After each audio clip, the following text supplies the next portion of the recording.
Livvie Locke is one of the main female characters of the short-lived daytime soap opera Port Charles, who became one of the main characters once the show decided to move to a more supernatural style. The show started as your typical soap opera and a spin-off of the long-running show General Hospital, but aimed at a younger audience. Eventually that format was dropped and instead moved into a short story arc format that revolved around supernatural happenings such as time travel, ghosts, and magic.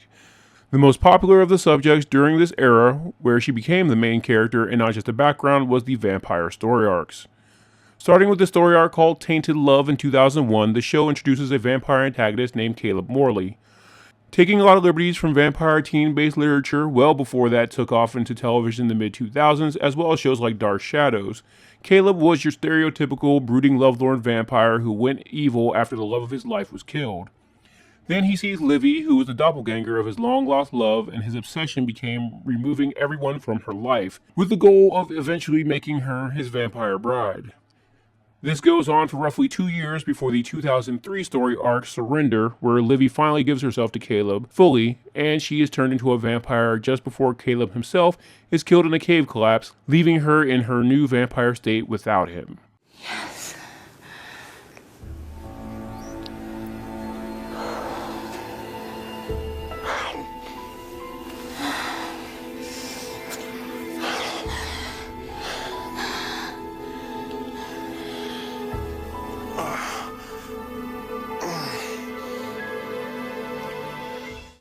In the next story arc, Desire, Livvie is being used by another vampire named Joshua as he tells her that her friends siding with the vampire slayers killed Caleb, when in reality he was the person behind the explosions that collapsed the cave.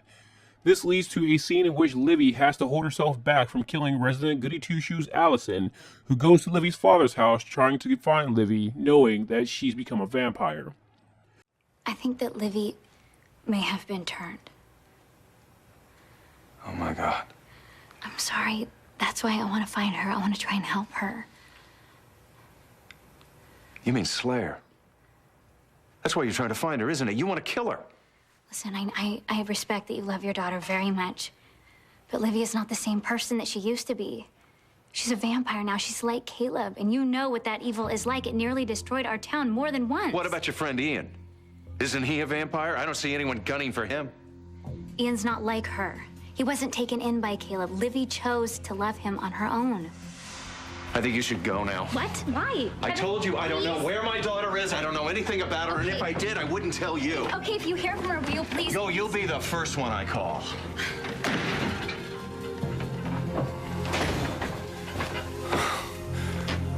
I was so afraid you were going to come out. You should have let me kill her.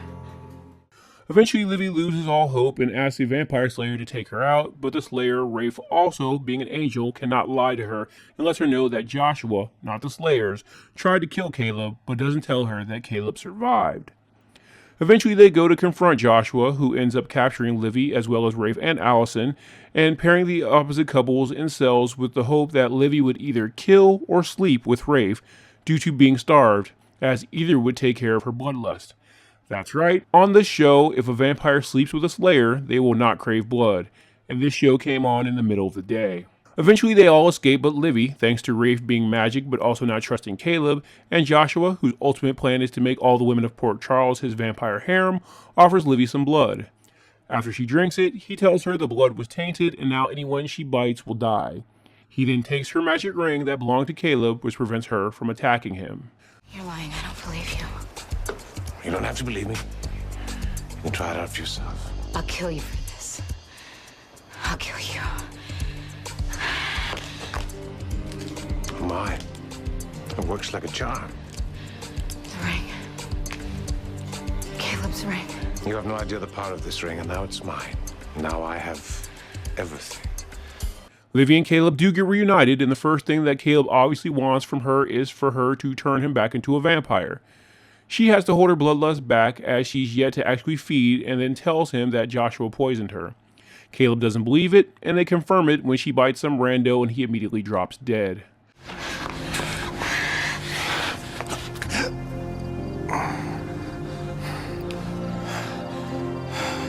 Well, so far so good, he's getting up.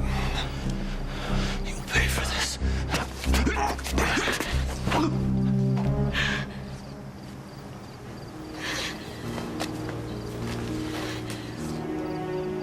Is he? He's dead. The two go home, and the first vampire lesson he decides to teach her is how to make love without eating him. This leads to the stereotypical scene of the female vampire fanging out while holding herself back, but she does succeed in not biting him. Believe. You don't need to feed.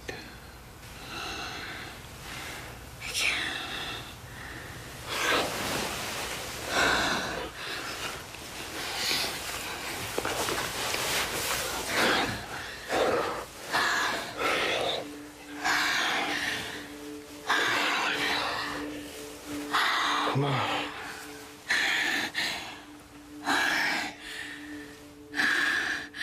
Look at me. Look at me. Just let go. Caleb tells her that they will figure this out, and one day she will be able to bite him and turn him. Caleb devises a plan where he will trade Allison to Joshua for the antidote to the poison he gave Livvie, which Joshua agrees to.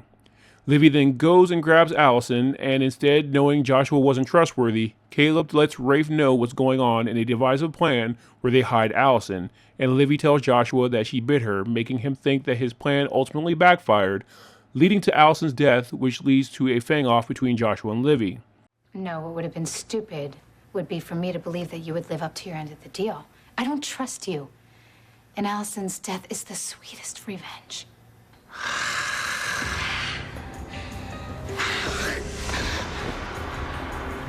Time's up, Livvie. I don't think so, Josh. Why?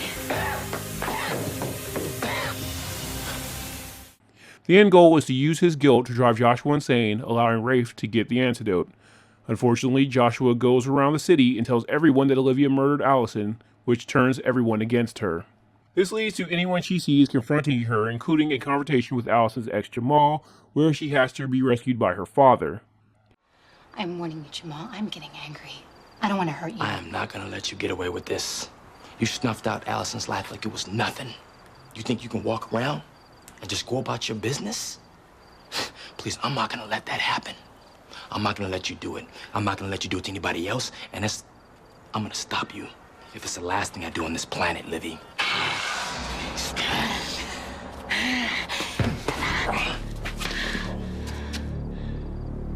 You see, it is better to give than to receive.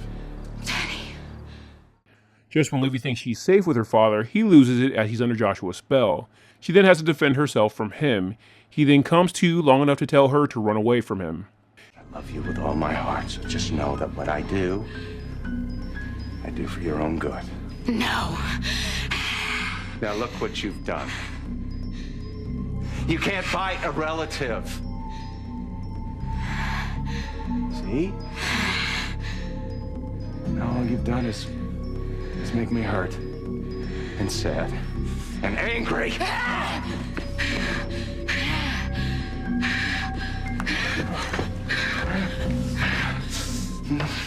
Livvie. Run! Run, Livvie, run! Go! A side issue during this period is that while Livvie and Rafe are off trying to pull off this plan, Caleb and Allison begin to hit it off and end up deciding to go off on their own with their own plan, which ends up with the two kissing to prevent Allison from freaking out when she sees the next person that Joshua wants to turn is her wealthy grandmother. To make matters worse, we find out that Rafe does get Livvie's cure but lies about it. Eventually, Livvie, no longer trusting Caleb and Allison, goes to Joshua and admits the whole plan to him and actually offers up Allison to Joshua for real to get her out of the way. That's when Joshua reveals there is an antidote, letting her know that Rafe lied the whole time and that he has it. Joshua uses the information and runs Livvie off, realizing how she screwed up as they have no advantage over Joshua now. Allison is then kidnapped by Joshua's goons, including a now vampire Jamal, and Rafe confronts Livvie and Caleb about it before destroying the antidote. While Rafe goes off the deep end over Allison actually being missing, Caleb and Livvie go to Chris to have him analyze the antidote bottle to see if he can recreate it, just to find out that wasn't the antidote. We then find out the real antidote had been in the hands of vampire Dr. Ian, who swapped it from Rafe as soon as he learned Rafe had it, not trusting him to use it responsibly. The couple confronts Dr. Ian and the Slayer Lucy and get the antidote from them. Livvie drinks it and then feeds on Caleb. There's no going back. Forever and ever. That's it, my love. Feast. Bring me back. Give me back my powers. Feed on me. Feed. After a few tense moments, he wakes back up as a vampire. Eventually, all the happy couples are reunited and Rafe stakes Joshua in the heart, putting an end to him. This pretty much marks the end of the supernatural storylines of Port Charles. The one exception is the next and final story arc titled The Gift introduces a new character named Amani, who becomes the love interest of Jamal, who eventually has a run-in with Livvie, making her final Fang out of the series. Oh, get out of my way. Hey, lose the attitude. What the hell is your problem anyway? You're the one with the problem.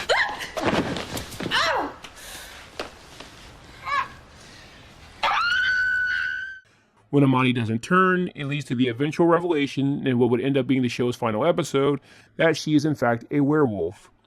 Other than that, the arc revolves around the relationship problems between Livvie and Caleb, leading to Livvie making a wish using Caleb's vampire ring that led to Allison and Caleb sleeping together, with the series ending on a cliffhanger of Caleb revealing to Livvie on Allison and Rafe's wedding day that because of that wish, Allison is pregnant with his child.